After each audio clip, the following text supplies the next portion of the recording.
All right, this is session 4, Lexington Baptist Church Wednesday night study on Matthew. Matthew is so huge. There's so many things. There's no way to really do the whole book justice in a short amount of time. That's why this was just 4 sessions.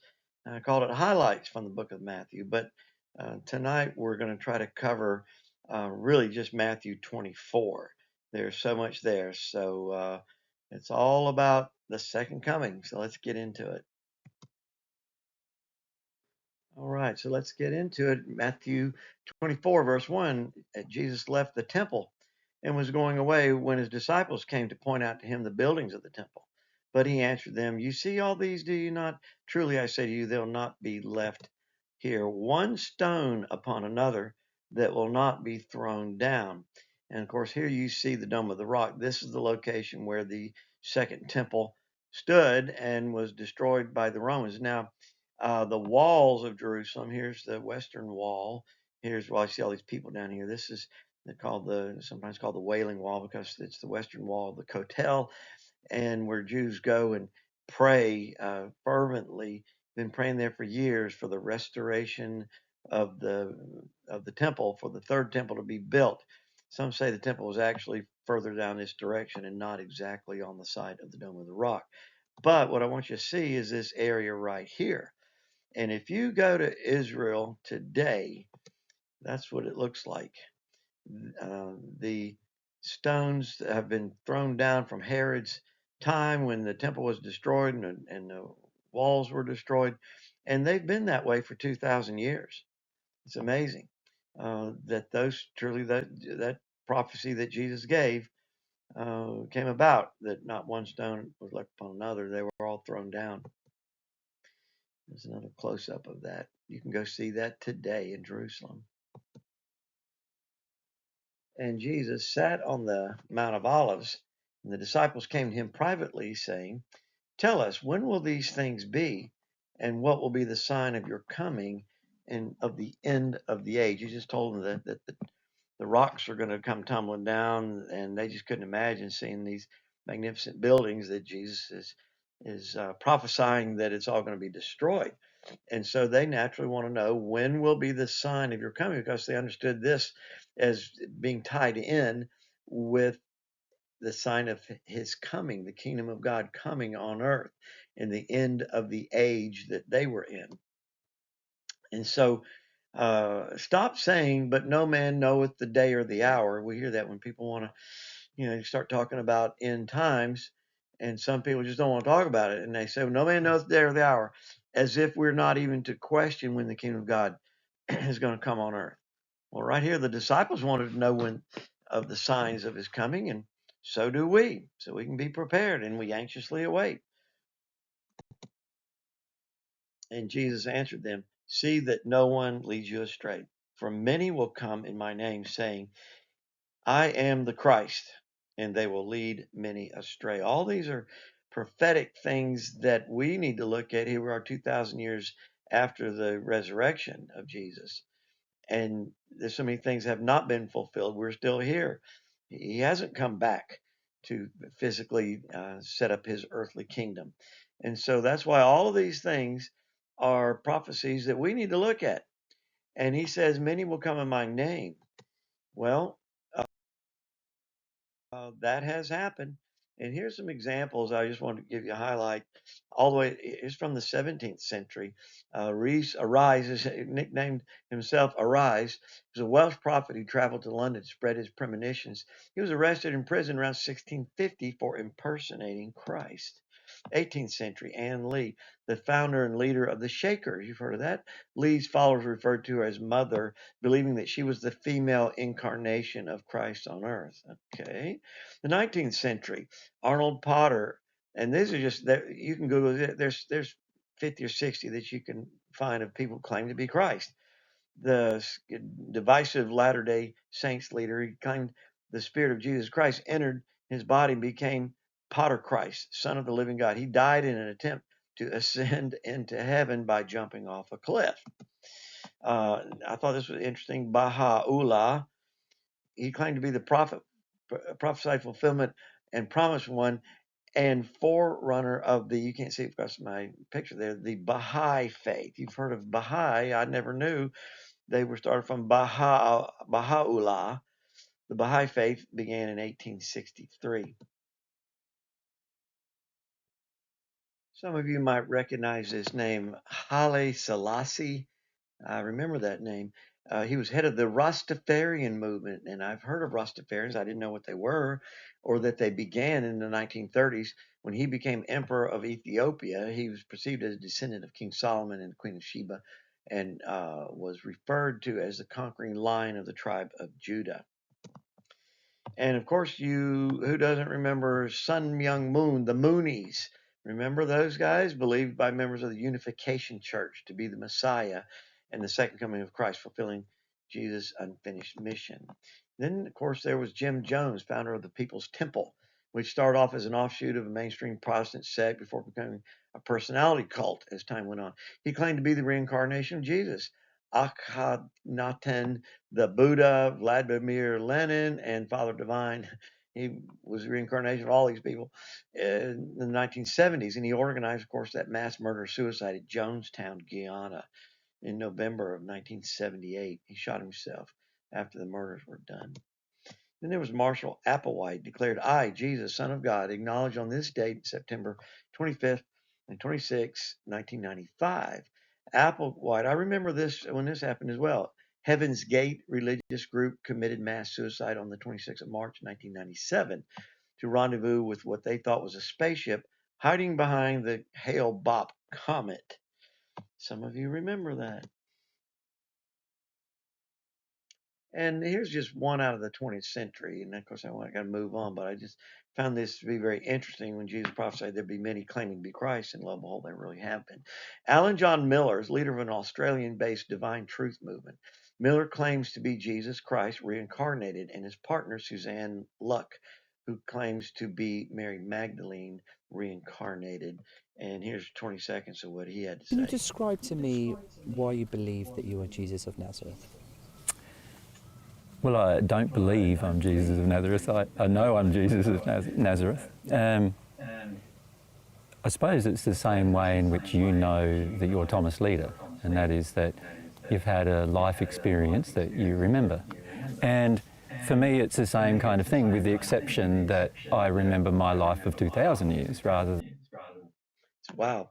So quite interesting. That's a long interview, and it's like you can't just say, "Well, this guy's just a kook."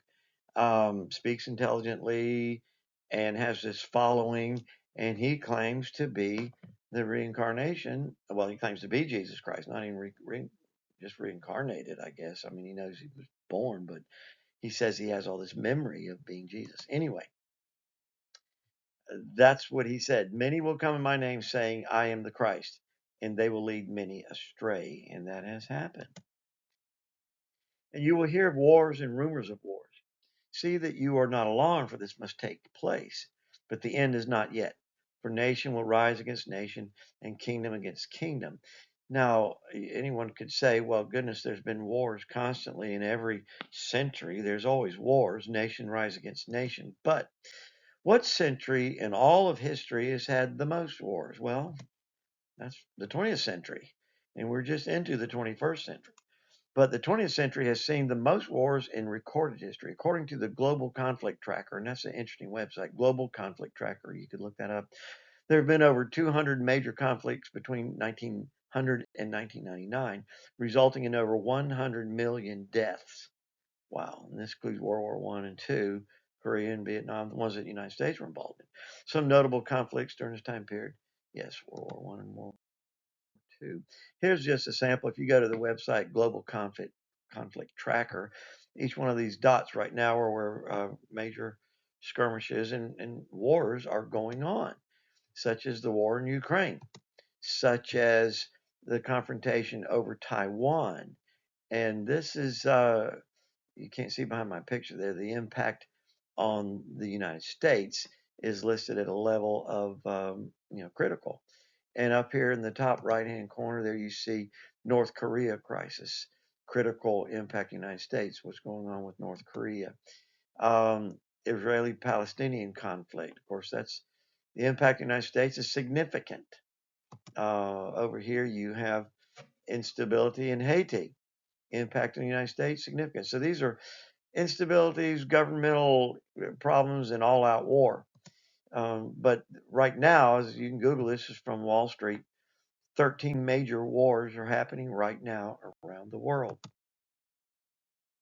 So all these wars and rumors of wars are going to take place, but Jesus said that's not the end all sign. And there will be famines and earthquakes in various places. All these are but the beginning of the birth pains. So famines, yes, there seems like there's in every decade there's been a famine somewhere in the world, but has there been more famines and earthquakes? This is a graph. This is just from goes back to 2011. I've seen these that go up through 2015. I tried to find a graph that was more recent, but they all look like this. Starting from, look at this from just the end of the 20th century, getting into the 21st century, the number of major destructive earthquakes has vastly escalated since just 1900s. Then they will deliver you up to tribulation and put you to death, and you will be hated by all nations for my name's sake. And then many will fall away and betray one another and hate one another. It's talking about persecution. There is a lot of persecution going on in this world. More Christians are murdered in Nigeria than in any other country. An estimated 5,678 people were killed in Nigeria just from October 2019 to 2020, making Nigeria the country where Christians endure the most fatal violence. North Korea has held the title of the world's worst persecutor of Christians. We would not have trouble believing that. Approximately 91% of violent killings of Christians have taken place in Africa. Although the African continent is home to the world's largest number of Christians, religiously motivated violence is increasing. China jumped to number 17, the most difficult country to be a Christian in on the world watch list. Legal harassment of Christians in Turkey I can't see behind my name there, but causing many Christians to consider fleeing. It's so difficult in Turkey. And lastly, the world's largest democracy, India, is among the most difficult countries to be a Christian. So there's great persecution. If you take the magazine Voice of the Martyrs, you can read about these each month. There's great persecution going on for those that name the name of Christ, declare themselves as Christians. In fact, Christianity in the United States is quickly shrinking and may longer be the majority religion within just a few decades, research finds. Pastor Mike was just telling us at our staff retreat, looking at church work today, there was a time the church was in a positive state. It was positive to be a church member. It looked good on your resume to if you're in a town running for office, that you be a church member. Then along in the 90s and early 2000s, really, it began to be more neutral. It didn't matter whether you were a Christian or not or belonged to a church. And of course, church attendance and memberships started declining and declining. And it's been in these last, since really 2015 to now, that it's really been more culturally a negative. If you are a Christian, and a lot of this has to do with the LGBTQ, that Christianity are seen as the ones that are, anti LGBT, anti homosexuality and the gay rights. And so culturally, our nation is looking at people who are anti uh, LGBT as intolerant and hateful and non inclusive. And so things are really turning around in the time in which we live. This is another huge clue of his imminent second coming. And many false prophets will rise and lead many astray, says it again. And because lawlessness will be increased, the love of many will grow cold. Well, that word lawlessness, it's the same word as Torahlessness. And in the past 15, 20 years, there's been a revision, a revival of interest in the Torah. And I've been on that journey in the what's sometimes called the Hebrew roots journey or the Messianic movement, um, to reconnect with our roots. The roots of Christianity is in the Torah, and that's what lawlessness is. Torahlessness. It doesn't just mean breaking the laws of our state or nation, it means the breaking of God's laws. Notice that our capability to love the Lord and others seems to be tied to our obedience to God's Torah. It says, and because of law, because of Torahlessness, the love of many will grow cold. So maybe we need to get back to the Torah and understanding what it is, how God expects us to live and function as his people in this world. But the one who endures to the end will be saved. And that's a clue there that speaks of endurance. Does that we're just not automatic? Is there some type of endurance that we need to go through? Notice that there's a responsibility on our part to endure to the end, which involves our works, our behavior, our lifestyle, our actions. Not just that we have a belief about salvation privately in our hearts, or that we say, oh, yeah, well, some people say, well, I was Christian when I was a child, or I joined the church, or I walked the aisle, I prayed the prayer at some point. Um, there, well, that is that good enough to hold up when the end times come to endure? How strong is your faith? Many their faith will grow cold. They'll fall away from the faith. They will not endure to the end. And this gospel of the kingdom will be proclaimed throughout the whole world as a testimony to all nations. And then the end will come. This is why the work of Wycliffe Bible translators they've been on the forefront of this. I remember, goodness, 30 years ago or 40 years ago, maybe, that Wycliffe Bible translators were saying, yeah, they've got about 2,000 more languages to translate and to get some form of the scripture into a particular language. There's a lot of languages out there that don't have a written form. But yet, through even with the technology of computers, and as we've discovered more back jungle tribes and dialects and languages, that there's just been more languages. There are still thousands of languages in the world that do not have any written portion of the Bible, let alone a whole Bible.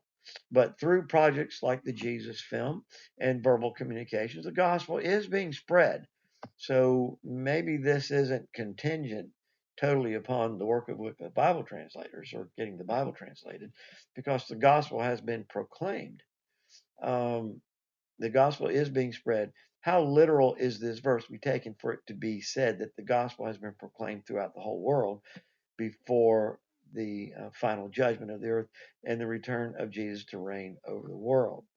So, is it safe to say that our world has been saturated, or at least made known the gospel? Um, some would say, if not yes, we're very close to that. And I do believe we are approaching that. And like I said, through the advent of things like the Jesus film, the gospel, the message of Christ, has been able to be shared even when written language, was a barrier.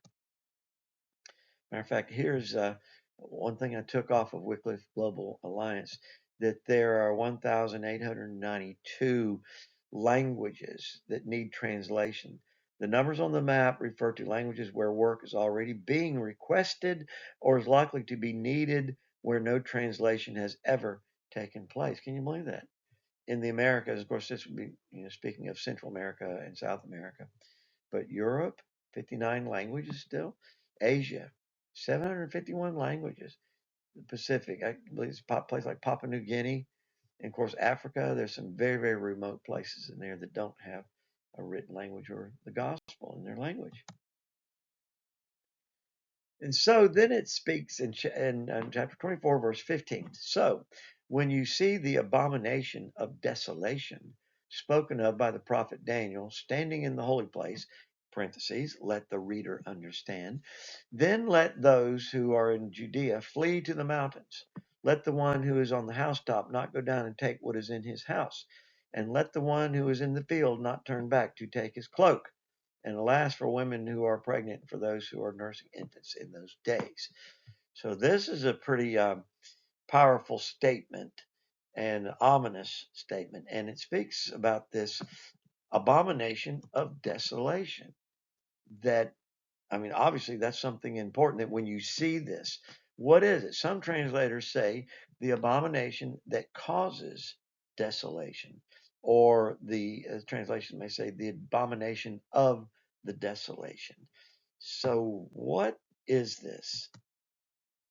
Jesus said, "So when you see the abomination of desolation, spoken of by the prophet Daniel, standing in the holy place, then those in Judea must flee to the mountains." An abomination is something that causes disgust or hatred, and desolation is a state of complete emptiness or destruction. Jesus warned that something or someone that people detested would stand in the temple someday. When that horror occurred, residents of Judea should seek cover without delay. Other translations speak of the abomination that causes desolation, the sacrilegious object that causes desecration, and that horrible thing.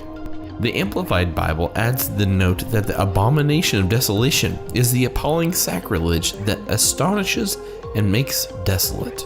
Jesus referenced Daniel in his words in the Olivet Discourse. The prophet Daniel mentioned the abomination of desolation in 3 places.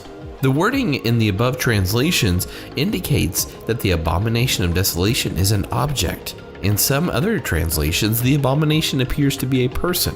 On the wing of abominations shall come one who makes desolate. Regardless of whether the abomination of desolation is a person or a thing, Daniel predicted the following: a ruler will make a treaty with the people of Israel. The terms of this treaty will be for a week, which we take to be a period of 7 years. Midway through this time, the ruler will gather his troops and put an end to the sacrifices and offerings in the temple. At that time, the ruler will desecrate the temple, setting up some type of sacrilegious object. The desecration of the temple will continue until the judgment of God is finally meted out on the ruler and his followers. 1,290 days, 3.5 years and 1 month later. Daniel's prophecies about the abomination of desolation seem to have at least a partial fulfillment in 167 BC, when a Greek ruler by the name of Antiochus IV desecrated the temple in Jerusalem. Antiochus called himself Epiphanes, or Illustrious One, or God Manifest. He set up an altar to Zeus over the altar of burnt offering, and he sacrificed a pig on the altar. Antiochus went even further in his atrocities, slaughtering a great number of Jews and selling others into slavery. And he issued decrees forbidding circumcision and requiring Jews to sacrifice to pagan gods and eat pig meat. What Antiochus did certainly qualifies as an abomination, but still 200 years later, Jesus spoke of Daniel's prophecy as still yet to be fulfilled. The question then becomes, when, after Jesus' day, was the abomination of desolation prophecy fulfilled? Or are we still waiting for a fulfillment? We take the futurist view, which sees the abomination of desolation prophecy as still future. In our view, Jesus was referring to the Antichrist, who in the end times will establish a covenant with Israel for 7 years, and then break it by doing something similar to what Antiochus Epiphanes did in the temple. The sacrilegious object that Jesus called the abomination of desolation could be the image of the beast that the false prophet will order to be set up and worshipped. Of course, for Matthew 24:15 to be yet future, the temple in Jerusalem will have to be rebuilt before the tribulation begins. Those who are alive during the tribulation should be watchful and recognize that the breaking of the covenant with Israel and the abomination of desolation will herald the beginning of the worst 3.5 years in history. Be always on the watch and pray that you may be able to escape all that is about to happen, and that you may be able to stand before the Son of Man. All right, I thought that was an excellent summation of a brief format for us to look at a definition or describing the abomination of desolation. But looking at this a little closer, it says, when Daniel spoke of this and Jesus said, when you see the standing in the holy place, let the reader understand. So there are this is part of the reason that Christianity is like, well, we need the third temple to be built. It's a place where the Antichrist is going to rule from. But don't we need the third temple to be built so that the abomination of desolation can be set up in the holy place? Well, that may not actually have to be what happens for a couple reasons. One, there may only need to be an altar. We don't have the Ark of the Covenant. We don't need a holy, there's not going to be another holy place because what is the holy place now? Where's the temple? Don't you know that your bodies are the temple of the Holy Spirit? So, what could possibly be an abomination of desolation uh, that could be standing in the holy place of Yah's people, of God's people? And so that throws a whole nother light on it of the possibility of there's something. That's why maybe this let the reader understand it's something that's not going to be too clear for someone to understand that an abomination that causes desolation could be something that takes place among the people, which are the temple of the Holy Spirit, and thus making our hearts the holy place. So, can't go into that much further here, but just know that it may not be necessary for that third temple to be erected before these things happen. Then let those who are in Judea flee to the mountains. Well, of course, this is where Jesus is speaking. If you're in Jerusalem, there's the Judean hills. Flee to the mountains. We could take this as a more symbolic language that all of us all over the whole world, there might be a greater second Exodus, and that all believers will need to flee to some escape tribulation, escape persecution. Let the one who's on the housetop not go down, take what's in his house, and let the one who's in the field not turn back to take his cloak. These warnings affirm that there will come a time when suddenly everything changes rapidly, and Yahweh's people need to be prepared to react. If taken literally, these admonitions to flee only apply to those in Judea. But we know the world is shrinking, and believers the world over will be affected by the abomination event. And then he says, pray, alas for women who are pregnant for those days of nursing infants. Pray that your flight may not be in winter or on a Sabbath. For then there will be great tribulation, such as has not been from the beginning of the world until now. No, it never will be. Now, why would Jesus instruct us to pray that our flight, whatever that may look like, these things that start happening very rapidly, and we may need to take flight, that they not happen in winter or on a Sabbath? Obviously, the timing of these events are unknown to Jesus. And that's where you say, no man knoweth the day or the hour.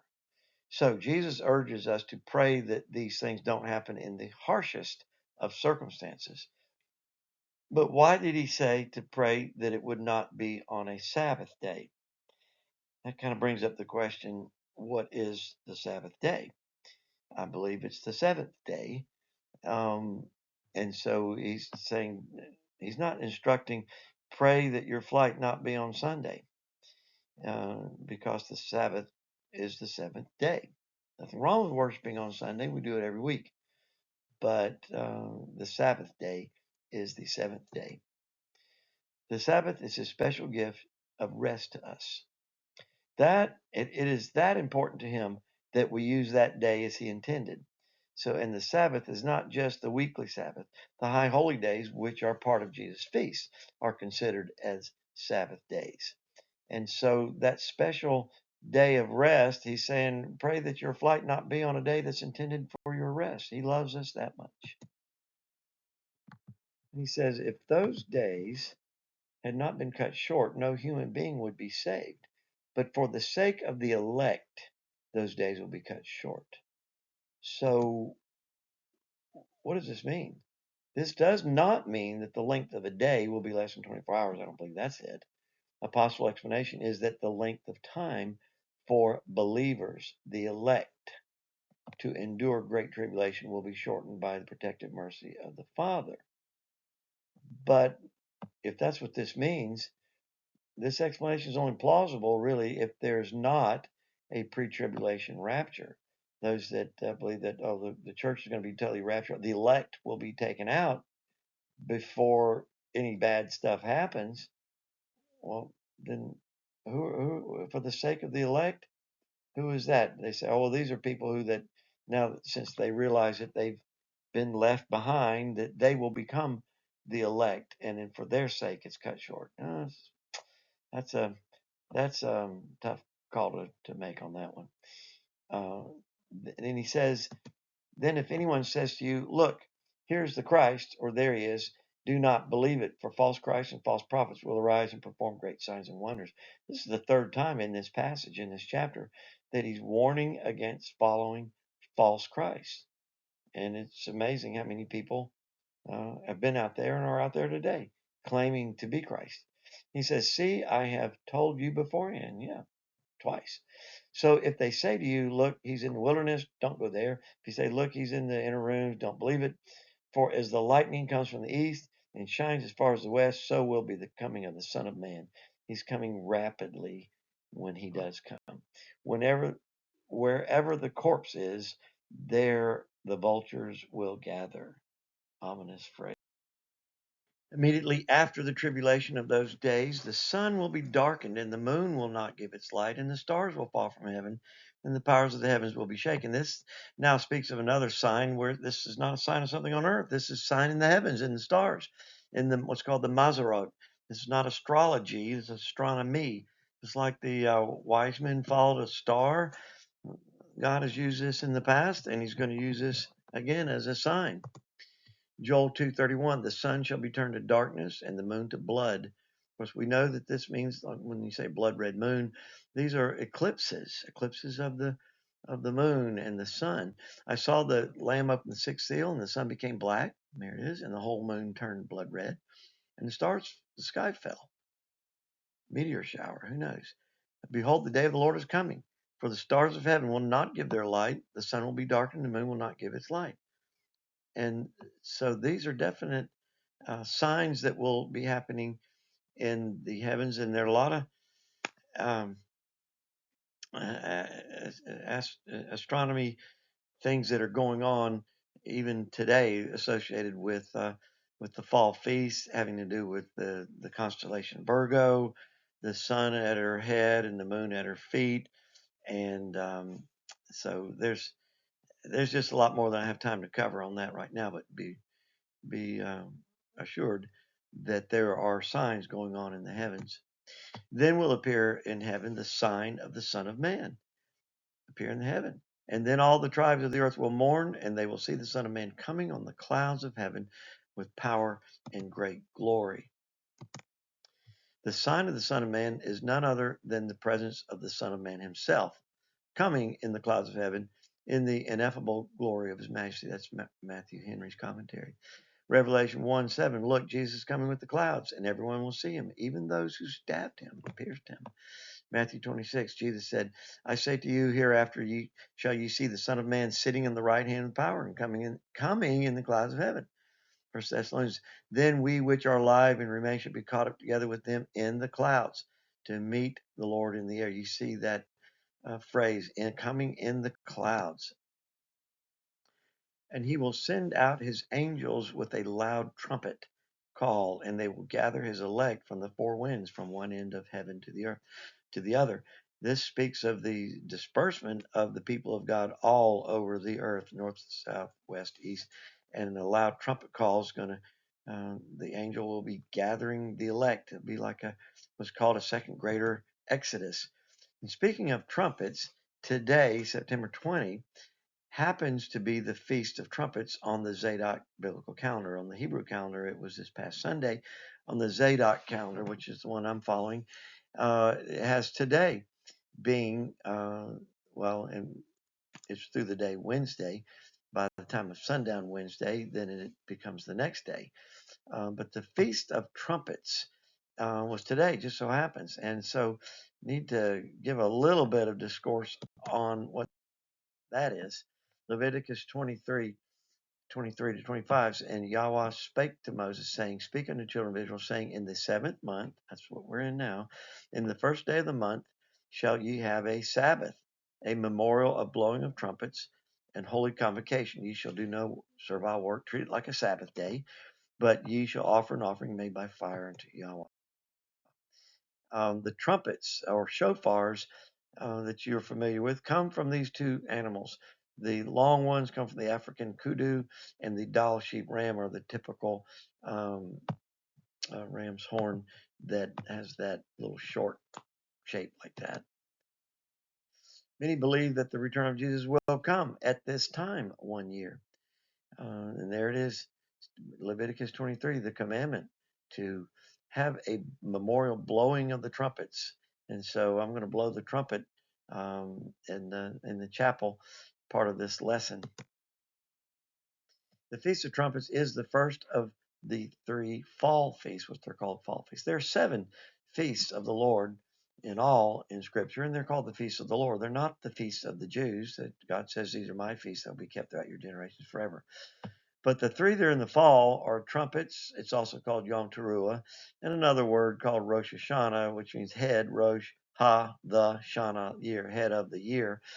It's kind of a Jewish New Year for civil purposes, but it's not really the New Year. We know that the Bible tells Moses that in the spring that shall be the first month. It plainly tells that that's the first month. So we're having the New Year for the Jews in the 7th month.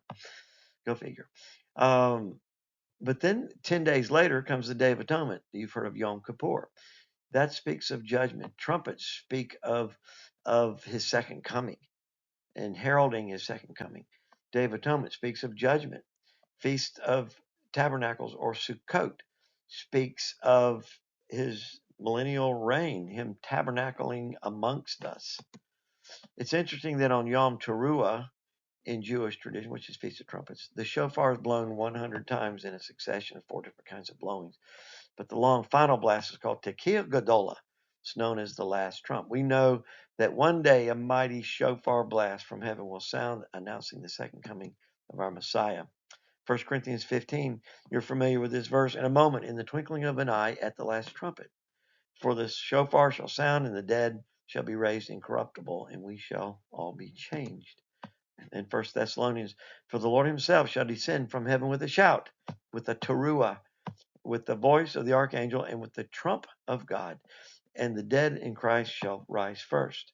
The Feast of Trumpets is a dress rehearsal for that great and glorious day. So we're anticipating this. Part of this prophecy is so fitting that in Matthew 24, we're talking about prophecies about a second coming, that Feast of Trumpets is right here. And this is part and parcel of his second coming. In verse 32, from the fig tree learn its lesson. As soon as its branch becomes tender and puts out its leaves, you know that summer is near. So also when you see all these things, you know that he is near, at the very gates. Jesus is telling us that just as there are signs pointing to the change of seasons, there will be signs pointing to his return. And he didn't go to all the trouble to explain all this just for us to say, oh, no man knows the day or the hour. We don't want to talk about that. No, he wants us to know. Then he says, truly I say to you, this generation will not pass away until all these things take place. Wow. Obviously, this can only be understood as the generation of mankind, or it may be intentionally written this way as a message for the final generation. That here this is a message intended for us, if we're the Acharon generation, the final generation, that this generation will not pass away until all these things take place. Great mysteries. It's the glory of God to conceal a matter and honor of kings to search it out, as the scripture says. But concerning that day and hour, no one knows. Here's that phrase. No one knows the day, or not even the angels of heaven, nor the Son of the Son, but the Father only. This is possibly an idiomatic phrase because it shows up so often. The day and the hour no one knows. An idiomatic phrase, which was connected to the Jewish tradition of sighting the new moon to announce the new month. See, there was always a span of up to about 48 hours during which the sighting of the new moon was either not possible or unconfirmed. The bottom line of this is that the exact time may not be known, but the approximate season may be ascertained by those who are the quote watchmen on the wall, which we are called to be. For as were the days of Noah, so will the coming of the Son of Man be. For as in those days before the flood, they were eating and drinking, marrying and giving in marriage until the day when Noah entered the ark.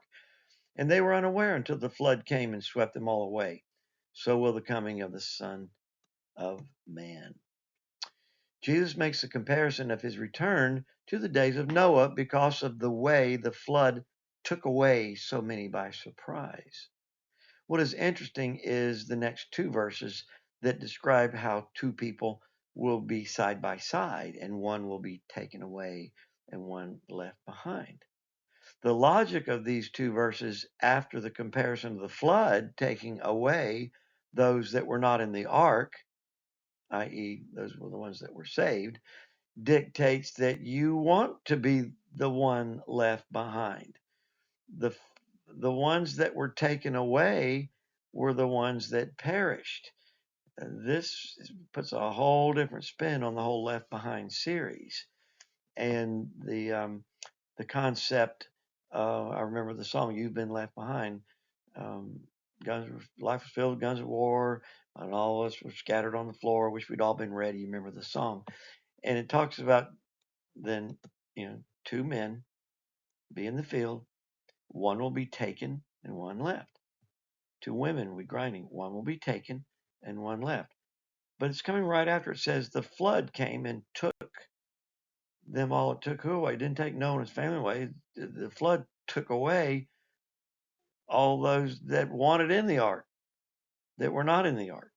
So something big to ponder there. Therefore, stay awake, for you do not know on what day your Lord is coming. But know this, that if the master of the house had known in what part of the night the thief was coming, he would have stayed awake and would not have let his house be broken into. That's why we want to not be taken by surprise at his coming.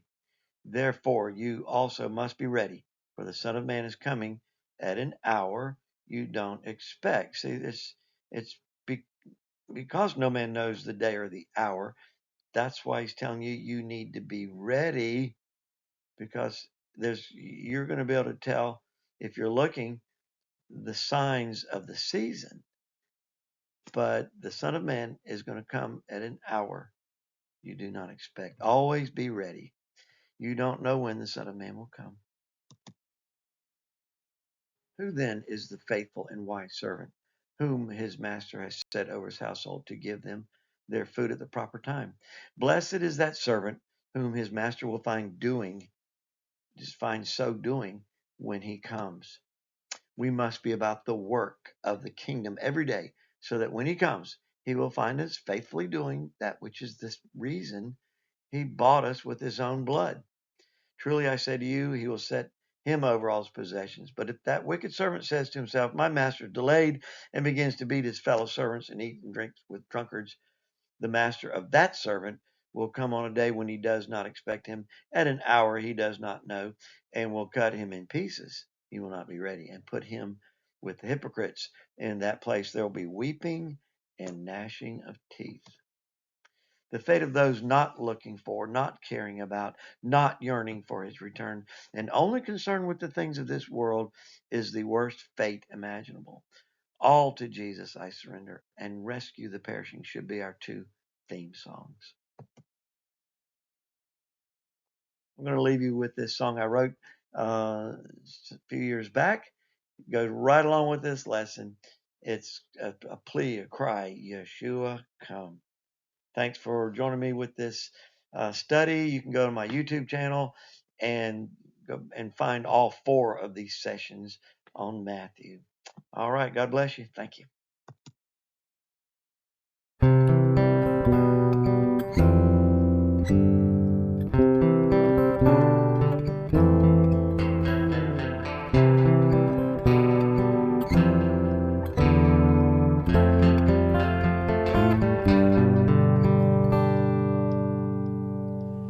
To live is Christ, to die is gain.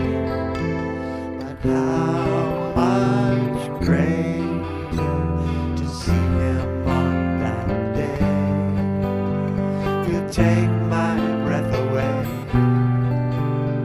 to be there when he comes again.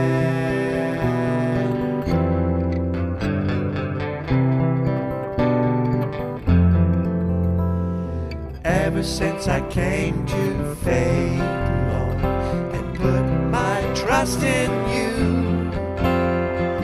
I have known your love and grace in the storms that I've been through. Oh, to be the bride of Christ, a church so pure and wide. I'm listening for that final show, announcing your inside. To live is Christ, to die is gain. But how much greater to see him on that day. He'll take my breath away,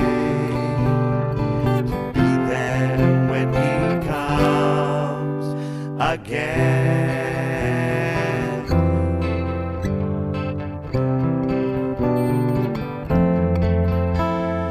You will come and take your place, and every knee will bow. You will make an end to war and the hatred we see now. Oh, Jerusalem, children sing. You will be our living Torah, Yehovah our King. Now every time I sing your praise, I feel I just can't wait. I look toward the sky, my redemption draweth nigh.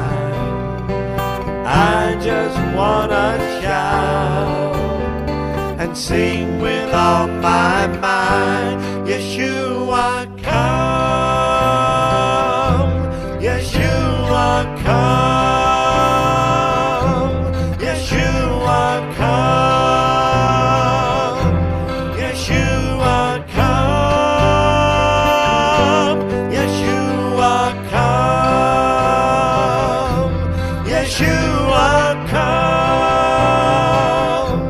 Yeshua come, Yeshua come.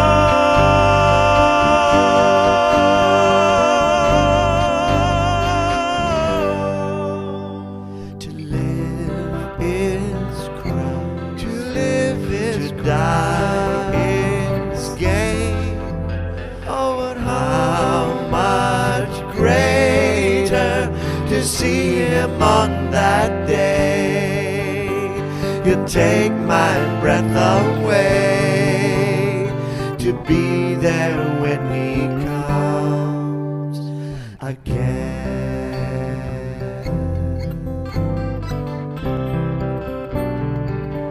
When he comes again.